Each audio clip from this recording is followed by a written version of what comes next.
5:41 a.m. Richmond, Virginia, January 28, 2026.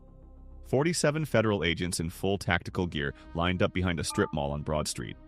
Their target sat 200 yards ahead. An indoor shooting range, lights off, parking lot empty. The sign read, "Tactical Edge Shooting Sports." Across 2 states, at 8 other locations, identical teams waited for the same command.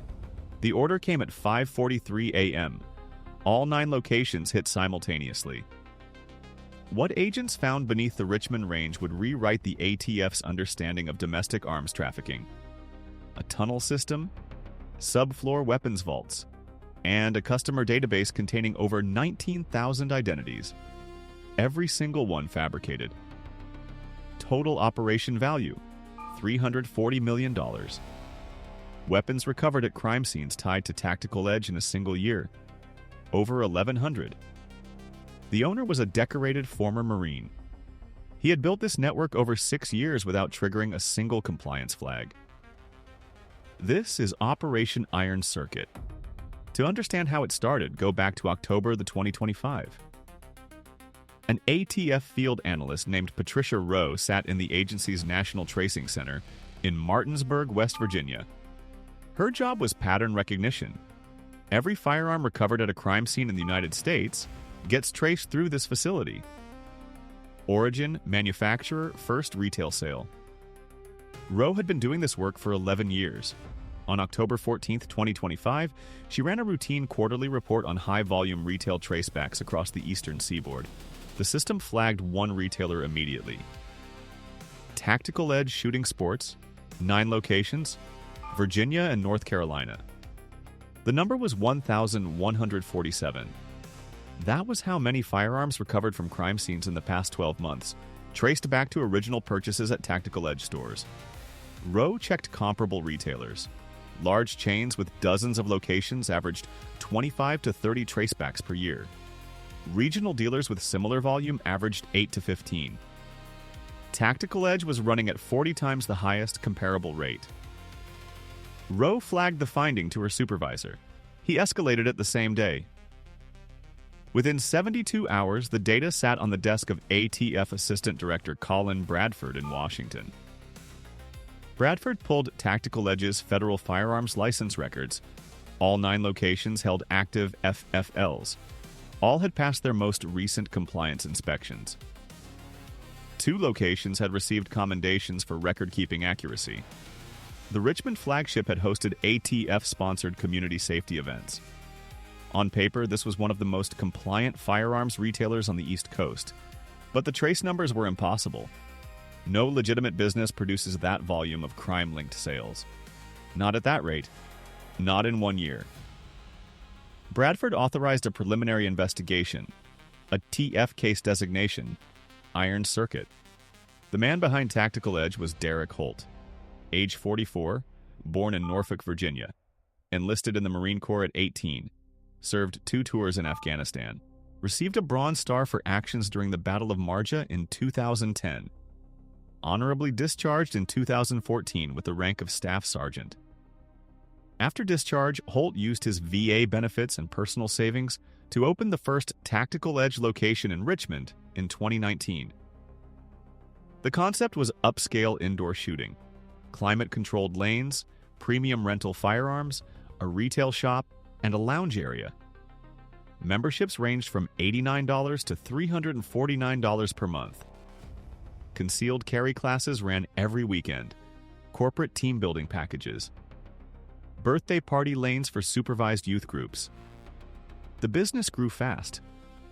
Second location in Virginia Beach by mid-2020, Norfolk by early 2021. By the end of 2024, there were 9 locations, 7 in Virginia, 2 in North Carolina. Combined annual revenue reported to the IRS, $28 million. Holt was visible. He sat on the board of 2 veterans organizations. He donated range time to local police departments for training. He spoke at Chamber of Commerce events. His social media presence was polished and professional. Nothing about Derek Holt suggested criminal enterprise. ATF investigators began their work in late October 2025. The first task was understanding the trace pattern. Where were these 1,100 firearms ending up? The answer spread across the map. Baltimore, Washington, D.C., Philadelphia, Atlanta, Charlotte, Norfolk. Firearms purchased at Tactical Edge were turning up in gang seizures, homicide investigations, drug raids, and traffic stops from Maine to Georgia. But the pattern had a specific signature. Most of the traced weapons had been purchased within the previous 18 months. And the buyers of record, when agents checked their identities, didn't exist. Addresses led to vacant lots, demolished buildings, or commercial properties with no residential occupants. Social security numbers belonged to deceased individuals or had never been issued. Driver's license numbers matched no state records. The first 30 identities agents checked were all fabricated. Every single one. A TF agent, Marcus Webb, assigned as lead case agent, ran the numbers. Tactical Edge's combined transaction database showed over 19,000 individual customer purchase records across all 9 locations. Webb's team sampled 400 at random. Fabrication rate, 100%. Every customer in the system was fictional. This created a legal puzzle. Federal firearms law requires a background check through the NIC system for every retail sale. The check requires a valid government ID. Tactical Edge had filed NIC's checks for all 19,000 transactions, and every single one had come back approved. How do you pass 19,000 background checks with fabricated identities? The ATF brought in the FBI's Cyber Division for digital forensics. The answer emerged within 2 weeks. Someone inside Tactical Edge had built a sophisticated data pipeline. The fabricated identities weren't random. They were constructed using fragments of real data, algorithmically combined to create profiles that would pass automated screening. Names from obituary records, addresses from recently demolished properties, social security numbers from individuals who had died in states with delayed death record reporting. The system exploited the gap between state death registries and the federal NICS database. In some states, that gap could be 90 days or longer. A social security number belonging to someone who died in rural Mississippi might not flag in NICS for 3 months. The algorithm rotated identities constantly, using each one for a small number of purchases before retiring it. One person had built this system, a single IT employee at Tactical Edge's Richmond headquarters. His name was Kyle Jennings. Age 29. No criminal record. A computer science degree from Virginia Tech. He had been hired by Holt in 2021 as Tactical Edge's network administrator. His official duties were maintaining point-of-sale systems and security cameras across all 9 locations. His actual function was manufacturing the entire customer base. By November 2025, the ATF had enough to understand the scope. But they didn't yet understand the mechanics. How were the weapons physically moving from retail shelves to criminal networks? Tactical Edge's inventory records showed legitimate wholesale purchases from licensed distributors. Weapons came in the front door legally, but the sales going out the back were to people who didn't exist. Someone was buying these guns, someone real, and they were going somewhere specific. A TF leadership made a critical decision. They would embed an undercover agent inside Tactical Edge. Not as a customer, as an employee. Agent Daniel Reeves was selected for the operation. 31 years old, former Army infantry, current ATF field agent out of the Norfolk office. He had the right background and the right look. Holt hired veterans preferentially. Reeves applied for a range safety officer position at the Richmond flagship in the first week of November 2025. His cover identity was built by the ATF's undercover unit over 10 days. Genuine-looking military records, a verifiable employment history at 2 smaller ranges in Tennessee. References that would hold up. Holt's hiring process was surprisingly casual. A brief interview, a shooting proficiency test, a handshake. Reeves started work on November 12, 2025. For the first 2 weeks, everything looked normal. Reeves worked the range floor, supervised shooters, maintained lanes, and cleaned equipment. The retail staff sold firearms, processed background checks, and filed paperwork. Nothing appeared unusual. Then Reeves noticed the schedule pattern. Every Tuesday and Thursday night, the Richmond location closed at its posted time of 9 p.m. Customers left. Most staff went home, but a small crew of 4 employees, always the same 4, stayed behind. They told Reeves it was inventory work. He wasn't invited to participate. The 4 employees would remain in the building until after midnight. When Reeves arrived for his Wednesday and Friday morning shifts, nothing appeared different. If you're learning something from this story, hit the subscribe button. There's more to this investigation. Reeves reported the pattern to his handler. ATF obtained a warrant for thermal imaging surveillance of the Richmond building during the late-night sessions. The thermal cameras revealed something unexpected. Heat signatures were moving below the building's ground level, not in a basement. The building's blueprints showed a slab-on-grade foundation with no basement. Something was underneath the range that wasn't on any plan. Reeves needed to see the late-night operation. He engineered an opportunity on November 25, 2025. He left the building at closing time, then returned 20 minutes later, claiming he'd left his car keys in his locker. The front door was locked, but the side entrance was propped open with a rubber wedge. Inside, Reeves found the retail floor cleared, display cases pushed aside. A section of floor tile in the back stockroom had been removed, revealing a concrete staircase descending approximately 12 feet. He went down.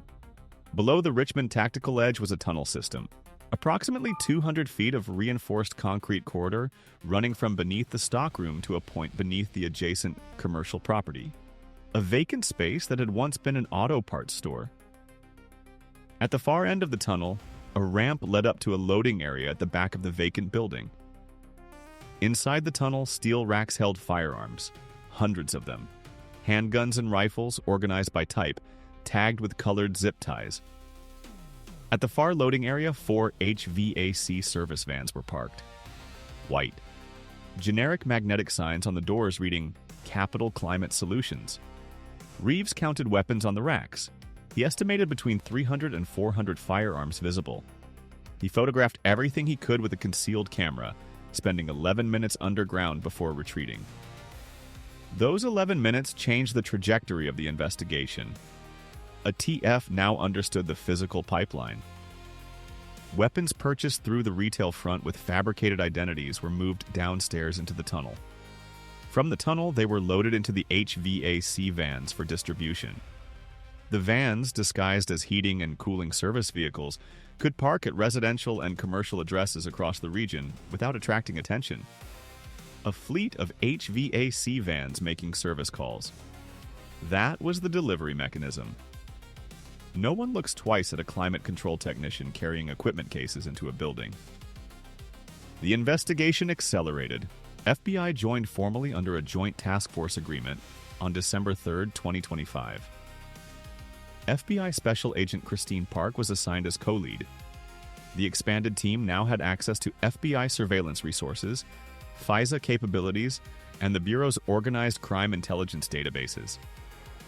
Park's first move was mapping the HVAC vans. ATF had identified 4 at the Richmond Tunnel exit. FBI surveillance teams located 11 more over the next 2 weeks, operating out of tactical edge locations in Virginia Beach, Norfolk, Chesapeake, Newport News, Raleigh, and Durham. 15 vans total, all registered to Capital Climate Solutions, LLC, a Virginia corporation with a registered agent address at a UPS store mailbox. GPS tracking warrants covered all 15 vans. The movement data revealed the distribution network within days. The vans ran regular routes, each covering a specific territory. 1 van served the Baltimore corridor.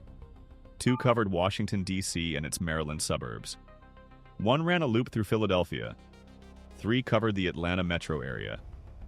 The remaining vans served cities across Virginia and North Carolina.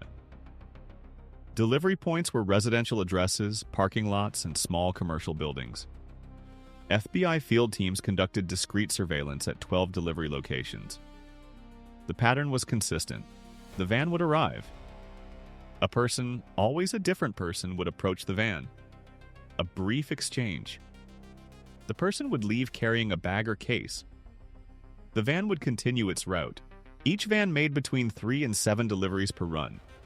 Each run covered 2 to 4 days. Based on GPS data, the fleet was completing approximately 40 deliveries per week across the eastern seaboard. The buyers were gang intermediaries. FBI's organized crime unit identified connections to MS-13 cells in the D.C. area, Bloods affiliates in Baltimore, and multiple unaffiliated street organizations in Atlanta and Philadelphia. But the financial picture was still incomplete. $340 million in trace transactions didn't move through HVAC van cash exchanges. There had to be a larger financial architecture. FBI financial analysts began following the money in mid-December 2025. Capital Climate Solutions had bank accounts at 3 regional banks. Deposits were structured below reporting thresholds, classic smurfing, spread across dozens of accounts. But the aggregate volume was significant, approximately $4.2 million per month flowing through Capital Climate Solutions alone. That accounted for roughly 15% of the estimated total. Where was the rest? Analysts found it in Tactical Edge's legitimate business accounts. Holt had built a layered system. The real revenue from memberships, classes, and legitimate retail sales was approximately $28 million annually. But Tactical Edge's books reported $74 million. The additional $46 million was arms trafficking revenue, washed through inflated membership numbers and fictitious corporate training contracts. The corporate clients were as fake as the retail customers. Companies that had supposedly booked team-building events and executive shooting packages at Tactical Edge locations were shell entities. Paper businesses with websites and email addresses, but no employees, no offices, no operations. They paid Tactical Edge for services never rendered, and the payments were trafficking revenue recycled through the shell companies. There was one more layer. Holt owned a real estate LLC that held commercial properties in 6 Virginia cities. Several of these properties were leased to the shell companies at above-market rates. Trafficking money paid into the shells paid rent to Holt's real estate company, and the rental income appeared legitimate. 3 layers of laundering: inflated business revenue, shell company payments, real estate pass-through, total estimated value of the financial network over 6 years, $340 million. Park and Webb now faced a tactical question. They had enough evidence to arrest Holt and his core team, but the distribution network extended across multiple states. Gang intermediaries were receiving weapons weekly. Every day the operation continued, more firearms entered criminal circulation. The decision went up to the Department of Justice, Deputy Attorney General's office. The instruction came back: move to takedown, but do it simultaneously. All 9 locations, all 15 vans, every identified delivery point, no warning. No sequential arrests that could trigger the network to scatter. Planning for the raids took 4 weeks. From late December 2025 through late January 2026. The operation required coordination between ATF, FBI, and local law enforcement agencies in 2 states and 7 metropolitan areas. If this case is making you think about the systems that allow something like this to happen, leave a comment below. We want to hear your perspective. January 28th, 2026. The date was set. Execution time, 5:43 a.m. Eastern. Task Force Iron Circuit deployed 312 federal agents and 89 local law enforcement officers across all target locations. 9 Tactical Edge ranges. 11 identified delivery points. 3 financial targets, including the Capital Climate Solutions office in a Henrico County business park. The Richmond flagship was the primary target. The largest location, the tunnel system, Holt's office, the central server room containing the fabricated customer database. At the Richmond location, 47 agents from ATF's Special Response Team and FBI's SWAT division assembled in the strip mall parking lot behind the range. Reeves, the undercover agent, had confirmed the building layout and alarm codes. Entry points were mapped. The tunnel access point was marked. 5:43 a.m. breach. The front and rear doors were opened simultaneously with hydraulic rams. Agents entered in 2 columns. The building was dark. No one was present. Holt and his employees didn't live at the locations. Agents secured the retail floor in 90 seconds. The stockroom in another 40. Then the floor panels came up and teams descended into the tunnel. What they found exceeded the estimates from Reeves's initial reconnaissance. The tunnel had been expanded since his visit 2 months earlier. New sections branched off the main corridor. Additional storage rooms had been carved out. Steel shelving units lined every wall. The weapons count at the Richmond location alone took 14 hours to complete. Total 1,247 firearms, handguns, rifles, shotguns, all removed from Tactical Edge retail inventory, rerouted through the fabricated sales system, and staged for distribution. In the subfloor vaults beneath the stockroom, agents found an additional 340 firearms still in original manufacturer packaging. These hadn't even been entered into the retail system yet. They were being stockpiled for future distribution. Cash recovered from a safe in the tunnel, $2.7 million in mixed bills. Simultaneously, the 8 other Tactical Edge locations were hit. Results varied by site. The Virginia Beach location had a smaller tunnel system, approximately 60 feet, connecting to an adjacent storage unit. Norfolk had no tunnel but had a concealed room behind a false wall in the retail stockroom. The 2 North Carolina locations used modified shipping containers buried behind the buildings, accessible through ground-level hatches. Combined weapons recovery across all 9 locations, 2,847 firearms. Combined cash recovery, $8.3 million. The 15 HVAC vans were intercepted at their overnight parking locations. 11 were found at Capital Climate Solutions Maintenance Yard in Henrico County. 4 were at a secondary lot in Virginia Beach. Inside the vans, agents found additional weapons, distribution records written in a numeric code, and prepaid phones used for buyer communications. Holt was arrested at his home in the Richmond suburb of Midlothian at 5:44 a.m. He was awake, dressed, drinking coffee in his kitchen. He did not resist. He said one sentence to the arresting agents: "I want my attorney." Kyle Jennings, the IT specialist who built the identity fabrication system, was arrested at his apartment in the Fan District of Richmond. His personal computer contained the complete source code for the identity generation algorithm, along with databases of deceased individuals harvested from state death registries, obituary aggregators, and public records archives. The algorithm was sophisticated. Jennings had spent 3 years refining it. The system cross-referenced multiple databases to ensure each fabricated identity would survive a NICS background check. It tracked the lifespan of each identity, automatically retiring it before the underlying death records propagated through federal systems. At any given time, the system maintained approximately 2,000 active identities across the 9 locations. In total, 31 individuals were arrested on January 28, 2026. Holt, Jennings. 9 location managers, 1 for each Tactical Edge range. 14 range employees who had participated in the straw purchase and tunnel operations. 6 drivers who operated the HVAC vans. Federal charges included conspiracy to traffic firearms, making false statements in connection with firearms acquisitions, money laundering, wire fraud, and operating a continuing criminal enterprise. Holt faced additional charges of tax evasion and structuring financial transactions to evade reporting requirements. The indictment, unsealed on February 4, 2026, ran 147 pages. It named 31 defendants and described a criminal enterprise that had operated continuously from 2020 through January 2026. Estimated total firearms trafficked, over 7,000. Estimated total revenue, $340 million. But the numbers told only part of the story. Of the 7,000 estimated trafficked firearms, ATF had recovered approximately 4,000.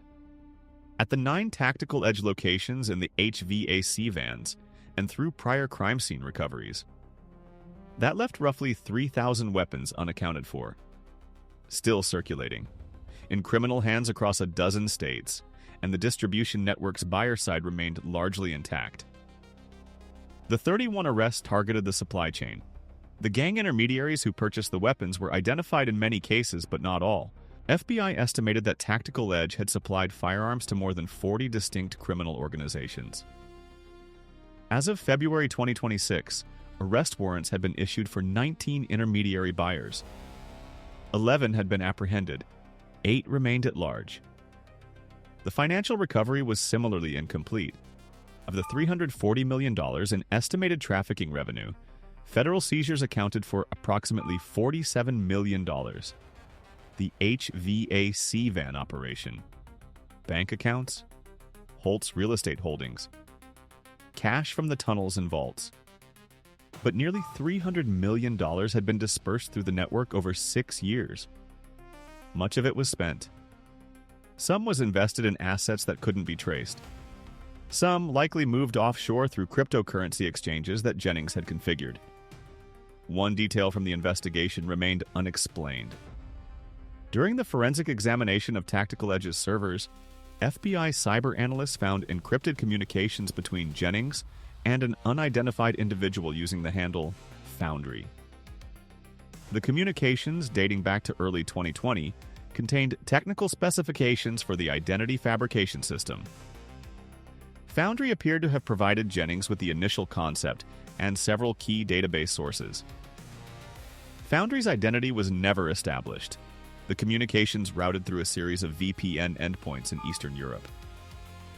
FBI's cyber division traced the chain to a server farm in Moldova before the trail went cold. Who was Foundry? A criminal consultant? A former intelligence operative? Someone with access to government database architectures? That question remained open as of March 2026. Holt's defense attorney entered a not guilty plea on all counts at the arraignment on February 12, 2026. Bail was denied. The prosecution argued flight risk given the scale of financial resources potentially available to Holt, and the judge agreed. Jennings took a different path. On February 20, 2026, his attorney contacted federal prosecutors about a cooperation agreement. By late February, Jennings was providing detailed testimony about the operation's structure, Holt's direct oversight, and the financial laundering architecture. One revelation from Jennings's cooperation was particularly significant. Holt had been exploring expansion. In the months before the takedown, he had been in discussions to open 4 additional Tactical Edge locations, 2 in South Carolina, 1 in Georgia, 1 in Tennessee. Real estate had been scouted. Lease negotiations were underway. If the ATF's trace analysis had been delayed by even 6 months, the network would have grown by nearly 50%. The trial was scheduled for September 2026 in the Eastern District of Virginia. A TF conducted a post-operation assessment of its compliance inspection process. The findings were uncomfortable. Tactical Edge had passed 14 compliance inspections across its 9 locations over 6 years. Inspectors had reviewed transaction records, verified inventory counts, and checked NICS documentation. Everything appeared in order every time. The reason was straightforward. Tactical Edge maintained 2 parallel inventory and sales systems. The system visible to inspectors showed legitimate transactions with properly documented customers. The actual system, accessible only through encrypted terminals in back offices, recorded the fabricated identity transactions. When inspectors arrived, always during business hours, always with advance notice, the legitimate system was the only one visible. ATF inspectors are required to provide 24 hours notice before a compliance visit. That window gave Holt's managers time to ensure the clean system was the only one accessible. The ATF's post-operation report recommended eliminating the advance notice requirement for compliance inspections. As of March 2026, that recommendation was under review by ATF leadership. There was also the question of NICS system vulnerabilities. Jennings's algorithm exploited a known but unaddressed gap: the delay between state death record reporting and federal database updates. the FBI's Criminal Justice Information Services Division acknowledged the gap in a February 2026 internal memo. Closing it would require standardized, real-time death record sharing across all 50 states. Several states lack the digital infrastructure to provide that. A systemic fix was estimated to take 3 to 5 years. The communities around the 9 tactical edge locations processed the news differently. In Richmond, the flagship location had been a neighborhood fixture. Local business owners expressed shock. Tactical Edge had sponsored a Little League team. They'd hosted a charity turkey shoot every Thanksgiving. The Richmond Times-Dispatch ran a profile of Holt under the headline, "The Neighbor No One Suspected." In Virginia Beach, 2 local police officers had regularly used the Tactical Edge range for off-duty practice. They had unknowingly been training at a facility that was simultaneously arming criminal networks they were trying to dismantle on the streets. Law enforcement across the eastern seaboard reviewed open cases for connections to Tactical Edge-sourced firearms. Baltimore PD identified 37 weapons from active homicide investigations. Metropolitan Washington Police found another 22. Atlanta PD confirmed 14. The total number of violent crimes potentially connected to Tactical Edge firearms was still being calculated months after the raids. 31 defendants awaited trial. 8 intermediary buyers remained fugitives. Roughly 3,000 trafficked firearms were still unrecovered. Nearly $300 million in criminal proceeds had been dispersed beyond federal reach. And somewhere, the individual known as Foundry, whoever designed the blueprint that made it all possible, remained unidentified. Operation Iron Circuit dismantled one of the most sophisticated domestic firearms trafficking networks in ATF history. The investigation exposed vulnerabilities in federal compliance systems, background check databases, and the regulatory framework governing firearms retail. The 9 Tactical Edge locations are closed. The tunnels are sealed.